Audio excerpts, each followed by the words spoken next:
Welcome to Krishna cooking. आज अपने कुनाफा chocolate बनाना है। दुबईनी स्पेशल वायरल चॉकलेट है। एमना माटे आपने डार्क अने मिल्क कम्पाउंड चॉकलेट लई लीधी है। मावो है घरनो बनावेलो, काजू बदाम अने पिस्ता है अने दूध अने कंडेन्स मिल्क अने सेव ए बधुं आपने जोईशे। एना माटे बधी तैयारी कर लीधी है। पछी आ सेव पेकेटमांथी काढी अने आ रीते आपने थोड़ी थोड़ी नानी साइज़नो भूको करी लेशुं। हाथेथी ज क्रश करीने अने एने घी नाखीने शेकी शकाय। मैं एमनेम शेकी छे। पेन लीधी छे। पेन गरम थई छे एटले एमां आपणे मीडियम आंच पर गोल्डन ब्राउन थाय त्यां सुधी शेकी लेवानी छे। सरस आपणो जो एमां कलर चेन्ज थई जशे एटले खबर पड़ी जशे कि आपणी सरस सेव शेकाई गई छे।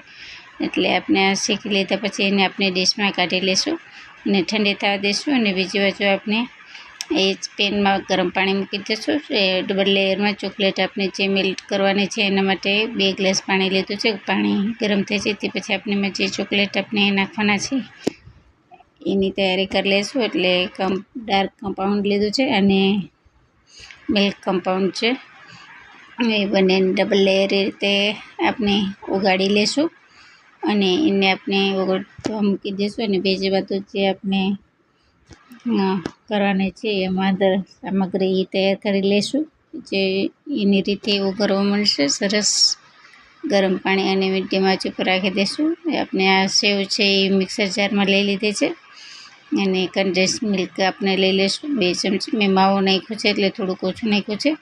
सेज एवुं दूध नाखी अने मस्त एनो आपणे क्रश करी लेशुं। चॉकलेट में नाखवा माटेनुं आपणो सरस तैयार छे। एमां मैं જરાક पिस्ता अने काजू बदामनो भूको नाखेलो छे अने फूड कलर बी टीपा नाखेलो छे कलर चेन्ज माटे, मतलब ग्रीन कलर करवा माटे। एमां पहेला आपणे चॉकलेट बधाईमां लगावी अने ठंडो थवा मूकी देशुं।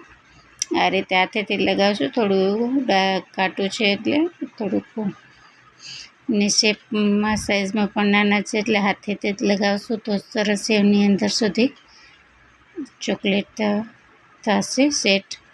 એટલા માટે આપણે એને આ રીતે હાથેથી બધું સરસ સેટ કરી લઈશું અને 10 મિનિટ માટે પછી આપણે ફ્રીઝરમાં સેટ કરવા મૂકી દઈશું બધાને। અને બીજી પછી આપણે મસાલો તૈયાર કરી લઈશું। મસાલો જે તૈયાર છે એના માટે આપણે તમે આ રીતે ચોકલેટ બનાવો છો કે નહીં, અને આ રીતે એકદમ સરળ રીતે, થોડીક અલગ રીત છે, બધા અલગ રીતે બનાવતા હોય છે, મને આ થોડુંક સરળ લાગ્યું તો આ રીતે બનાવી છે।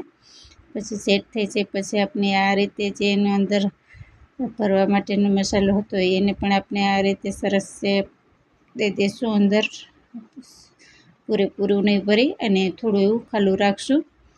પાછું આપણે ચોકલેટનું લેયર કરવાનું છે એના માટે, એટલે સરસ આપણું સ્ટફિંગ થઈ જાય તૈયાર। બંને બાજુથી પેક થાય એટલે ચોકલેટમાં સરસ એકદમ એવી સરસ ટેસ્ટી લાગે છે કે આ રીતે આપણે બહારથી લેતા હોય એના કરતાં આ સરળ રીતે અને ઘરે બનાવવા માટે એક બેસ્ટ આઈડિયા છે। પછી આ રીતે આપણે પાછું ચોકલેટનું લેયર કરી અને પાછું આપણે અડધી કલાક માટે ફ્રીજમાં સેટ કરવા રાખી દઈશું। આ રીતે બધાને આપણે એ રીતે તૈયાર કરી લઈશું। થોડુંક અમે ખાટું રાખેલું છે, તમે પાતળું રાખો તો સીધું ચમચીએથી થઈ જાય છે સેટ। તો મારે થોડુંક ખાટું લેયર માટે જોઈતું હતું, એકદમ સરસ થાય એના માટે તો મેં આ રીતે ઘાટું લીધું છે ને હાથનો થોડોક ઉપયોગ કરેલો છે। સરસ પછી આપણે શેપ દઈ દેવાનો અને ઉપરની જે છે એ ઉપરની ચોકલેટ પછી કાઢી લેવાની છે। તો આ રીતે આપણે બધી ચોકલેટને આ રીતે તૈયાર કરશું। મારી ચેનલને લાઈક કરો, શેર કરો અને સબસ્ક્રાઈબ કરો, અને તમે કી સિટી અને કી જગ્યાએથી જોવો છો તે પણ કમેન્ટ કરજો। તમે આ રીતે બનાવો છો કે નહીં તે પણ એ કમેન્ટ કરજો। તો આવી રીતે ઘરે બધી ચોકલેટ આપણે બનાવી અને સ્ટોર પણ કરી શકીએ છીએ અને છોકરાઓને પણ આપણે આપી શકીએ છીએ।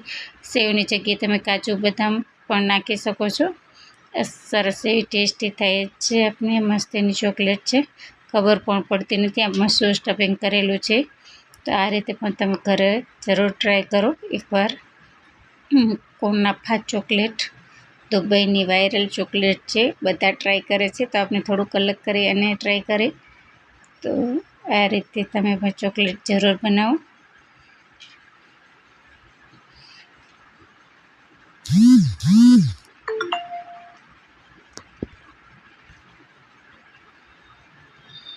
જો સરસ આપની ચોકલેટ તૈયાર છે, એકદમ કમ્પાઉન્ડેડ રાખેલા છે, બધી સેટ નથી થઈ એટલા માટે